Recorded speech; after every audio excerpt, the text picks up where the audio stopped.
In the boxing world, do you feel like you're now getting the recognition and the respect that you feel you've deserved for a long time? Yeah, I think so.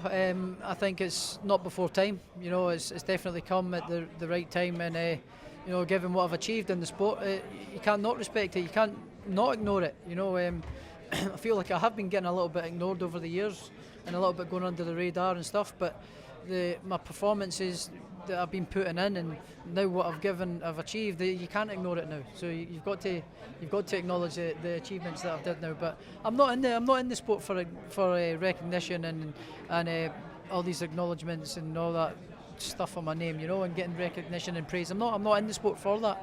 I'm in the sport to be the best and challenge the best and make money, and that's why I'm in the sport, you know, to be the best and get in, make money, and get out while I'm still healthy, invest my money well, and live a good life after boxing. When you became Undisputed champion in the summer, it would have been easy to look at other options, look at massive fights, but you've decided to stick with the commitment to fight Jack Catterall. What was the thinking there? Was that always going to be something you were going to do? There was an agreement in place, you know, and I like to keep my word. You know, Jack was very patient and waiting for 2 years to become the WBO challenger and get his shot at the title.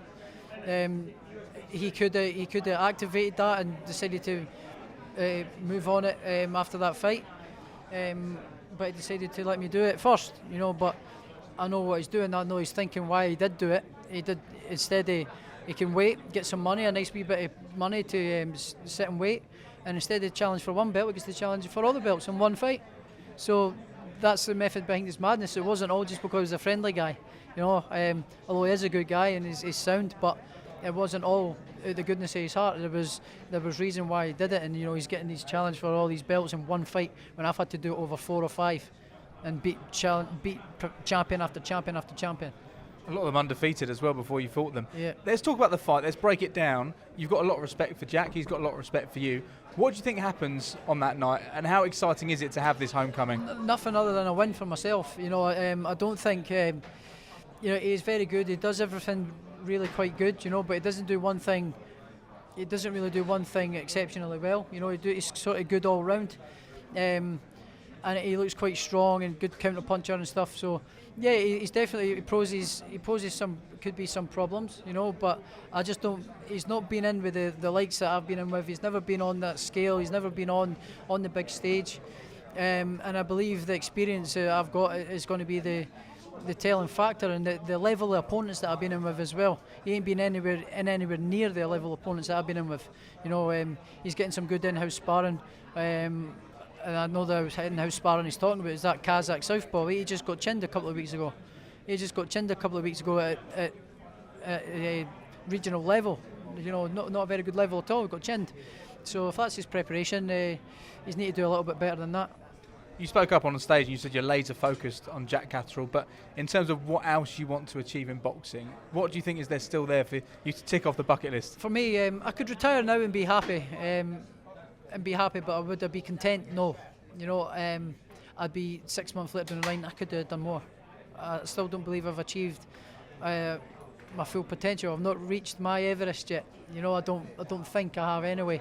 I believe I want to go up in welterweight and become a 2-weight world champion and face your likes of your Terence Crawford, your Errol Spence's and or Dennis Ugas. Maybe become a unified world champion at welterweight, 2-time unified world champion at 2 weights. Let's go down an all-time great Hall of Famer fighter. That's some goals and ambitions that I want to do and leave a real legacy behind. So when I'm long gone and you know my dust and bones are left in the ground, my name's still very much talked about. Do you think Javonte Davis and Teofimo Lopez play a part in your next coming years? We saw what Teofimo Lopez's dad said and said we're fighting Jots Taylor next year. Possibly, but he ain't getting that fight next. He ain't at the level. He's not as good as what he thinks he is. You know, he's a very good fighter, but he's not as good as what he thinks he is. He got beat up by George Kambosos, beat up quite badly as well. So put me in there with him, a little bit stronger, a little bit faster, you know, hit a little bit harder. He's not going to be getting up from the punches that he gets hit from, you know. So he's not on the level that he thinks he is. He's a very good fighter, but he's not as good as he thinks he is. Javonte Davis? I don't think he goes anywhere near me either. I don't think Mayweather or his team let him near me either. You know, he's just relinquished his belt at 140. Well, his belt he called the title. It wasn't a title. I'm the only title holder at 140. So yeah, I don't think these fights are going to happen. Maybe possibly in the future. Away from you and what you're looking to achieve in the sport still, I spoke to you before about the influence of YouTubers in boxing, and you had your thoughts on that. I wanted to ask you about Jake Paul, the fighter. Yeah. What have you made of what he's done inside the ring? Does he have any ability? What talent have you seen? I think I don't think he's great.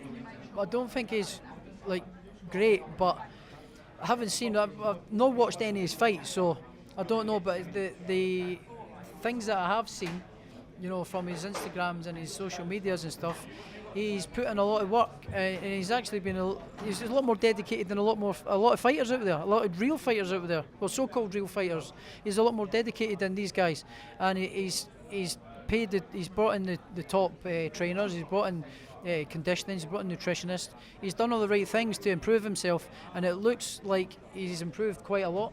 You know, he actually looks a little bit like a fighter now. He's actually moving around the ring, okay, and doing things pretty well, you know, and I actually think that he probably could have beaten Tommy Fury in that fight if it happened, you know, and I think it wouldn't have been a big upset, but you know, Tommy Fury should have won that fight.